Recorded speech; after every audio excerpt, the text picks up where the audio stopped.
Alo, chào Vinh, xin chào các bạn. Hôm nay thì mình sẽ làm bánh đúc mặn khoai môn. Bánh thì béo nước cốt dừa và thơm cái khoai môn. Bột nó có cái độ mềm dẻo nè, béo thơm nè, ăn với nước mắm chua ngọt thì rất là ngon luôn. Trước hết thì mình sẽ chuẩn bị 300g bột gạo.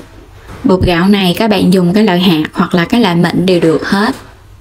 Và mình dùng 100g bột năng hay là bột mì tinh thì mình lường bằng cái chén cho các bạn dễ lường. 1 muỗng cà phê muối cho cái bánh nó đậm đà hơn. Mình sẽ dùng nước ở đây là nửa lít nước. Để chút nữa mình còn làm nước cốt dừa nữa ha. Rồi bây giờ mình sẽ cho hết 300g bột gạo vô trong cái thau nè. Mình lường mỗi 1 muỗng canh vậy là 10g thì các bạn lường. Rồi mình cho vô hết luôn ha. Muối cũng cho vô luôn. Mình sẽ trộn đều. 150g bột là tương đương 1 chén, các bạn có thể lường bằng chén. Rồi các bạn cho hết nửa lít nước vô để mình khuấy với cái phần bột này trước. Nước sẽ giúp cho bột của mình nó tan nhanh hơn á. Mình khuấy với nước thì chút nữa mình hãy cho nước cốt dừa. Rồi bây giờ các bạn sẽ để yên ở đây cho nó nở khoảng 30 phút. Trong lúc đó thì mình chuẩn bị một cái củ khoai môn cao nè. Các bạn sẽ gọt hết cái phần vỏ mình bỏ đi. Khoai môn này lớn lắm nên một chút nữa mình sẽ dùng nửa củ thôi. Gọt cho sạch rồi các bạn rửa sạch. Đây mình chẻ ra, mình chỉ lấy nửa củ là tương đương 300g. Khoai đã sơ chế xong rồi thì các bạn dùng cái dao bào sợi này nè, mình sẽ bào những cái sợi nhỏ nhỏ. Bào xong hết rồi, các bạn để vô trong cái gỗ ha. Rồi bây giờ mình bắt chuẩn bị cái nồi đi. Cho cái nồi hơi lớn lớn một chút. Các bạn cho hết cái phần khoai môn vô. Thì khoai môn bao nhiêu thì các bạn cho lại bao nhiêu nước nha.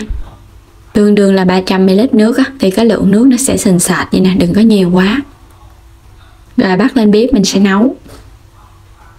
Mình nấu khoai cho nó sôi lên. Trời thơm quá luôn á.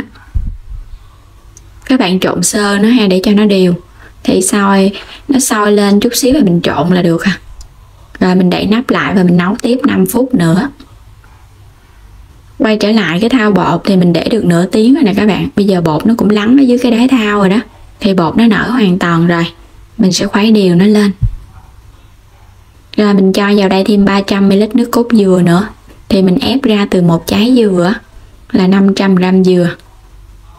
Rồi các bạn cho hết vô đây luôn. Nước cốt dừa này rất là béo nha. Rồi mình sẽ khuấy đều. Nếu các bạn không có ép dừa mà mình dắt bằng tay á, thì các bạn pha dừa nước cốt lõm và nước cốt đặc luôn là 800ml nước. Cái nồi khoai môn của mình bây giờ nó cũng được rồi nè. Bây giờ các bạn tắt bếp luôn ha. Khoai nó cũng hơi sền sệt rồi đó. Và mình cho bột vô từ từ. Vừa cho các bạn vừa trộn.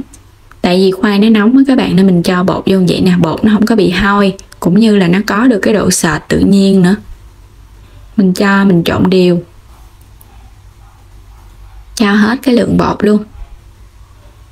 Đây các bạn trộn đều thì mình thấy bắt đầu bột nó sẽ sền sệt lại và nó ấm ấm tay. Vậy là được rồi đó. Bắt đầu mình đi hấp bánh. Mình bắt sẵn một nồi nước, cho cái sửng hấp nó nóng lên.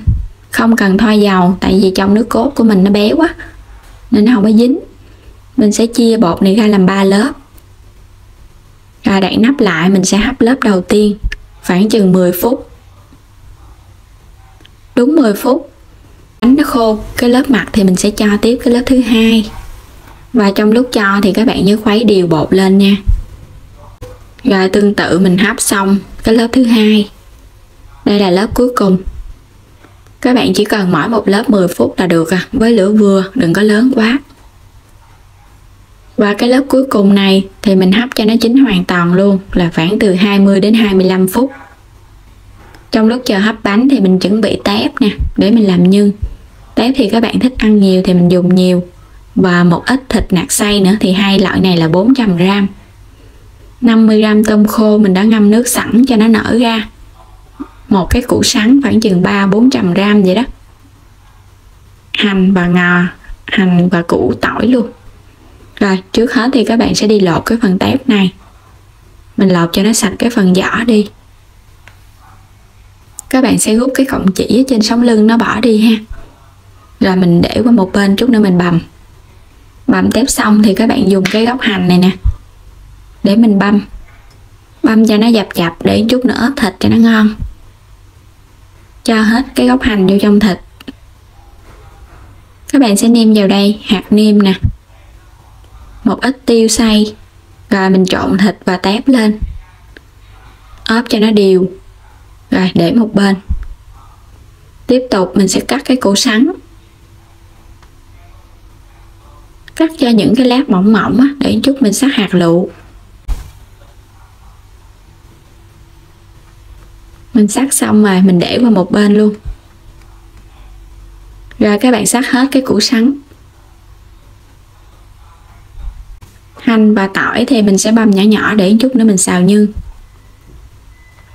Rồi mình băm nhuyễn vậy được rồi nè. Quay trở lại cái nồi bánh hấp đúng 20 phút. Thì mình kiểm tra bánh, thấy không dính tăm nữa và nó khô ráo, nó không có bị ướt là bánh đã chín ha. Rồi mình để đây cho nó nguội. Tiếp tục thì mình cho dầu ăn vô trong cái chảo để mình xào nhân. Cho tỏi hành nãy mình băm vô ha, phi cho nó vàng thơm lên.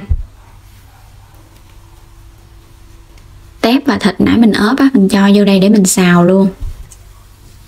Các bạn xào cho nó săn vậy nè, để cho thịt nó thơm. Đó, nó săn vậy á, các bạn sẽ cho vào đây 2 muỗng canh dầu màu điều để cái phần nhân của mình nó có được cái màu ngon á, nhìn nó cũng đẹp nữa. Rồi mình cho hết củ sắn vô. Các bạn cũng đảo đều, cái màu đều lên cái củ sắn nó đẹp nè. Rồi các bạn sẽ nêm vào đây bột ngọt 1 muỗng cà phê, dầu hào 1 muỗng canh. Đường thì mình sẽ nêm 2 muỗng canh đi cho nó ngọt ngọt nó mới ngon. Rồi các bạn xào đều cho nó ngấm gia vị, rồi mình nếm thử lại thì cái nhân nó phải ngọt ngọt thì nó ngon hơn, đừng có cho nó mặn nha. Đây mình xào một hồi nó rút hết cái phần nước trong củ sắn và nó khô ráo vậy là được nè. Mình vớt tôm khô lên mình cho vô luôn. Cho tôm khô vô sau cùng khi mà củ sắn nó đã khô ráo á. Rồi cho hành lá vô thì các bạn tắt bếp luôn ha. Cho ít tiêu nữa cho cái nhân nó thơm. Đảo sơ. Rồi mình để đây cho nhân nó nguội. Trong lúc đó thì mình có làm cái củ cải chua nè, các bạn ngâm giấm đường á. Rồi mình pha nước mắm mình ăn cùng.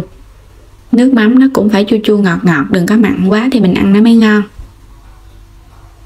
Rồi cái xưởng bánh mình để được 2 tiếng đồng hồ các bạn. Bây giờ nó nguội hoàn toàn nè, có nước cốt dừa vô ha, cái bánh nó chốc lóc à. Wow, ngon quá. Mình lấy nó ra nè. Bánh đó các bạn, mình sẽ dùng cây dao này nè, mình chặn nó cho nó đẹp. Đây những cái miếng bánh rất là ngon, vừa dặn không có bị quá cứng và nó có cái độ dai dai dẻo dẻo. Bánh này các bạn sắp vô dĩa ha. Mình sẽ cho nhân lên. Rồi cho nhân lên dĩa này để mình thưởng thức.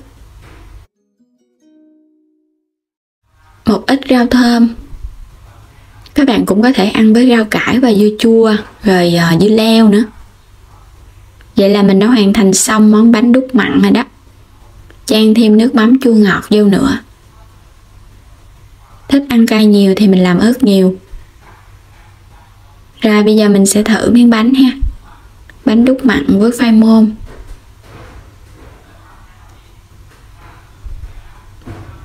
Cái phần bột á, nhìn nó trong trong và nó có cái gân nữa. Ngon lắm luôn các bạn ơi, béo ngậy nước cốt dừa luôn á. Cái bột thì nó mềm mềm dẻo dẻo, nó có cái độ dai nhẹ nhẹ, rất là ngon luôn. Bánh này mình để qua ngày hôm sau ăn vẫn mềm ngon nha, không hề bị khô cứng. Và đến đây thì mình xin kết thúc video. Cảm ơn các bạn đã ủng hộ kênh của mình. Vui lòng đăng ký kênh để luôn theo dõi những video mới nhất khi mà mình đăng nha. Còn bây giờ thì xin chào.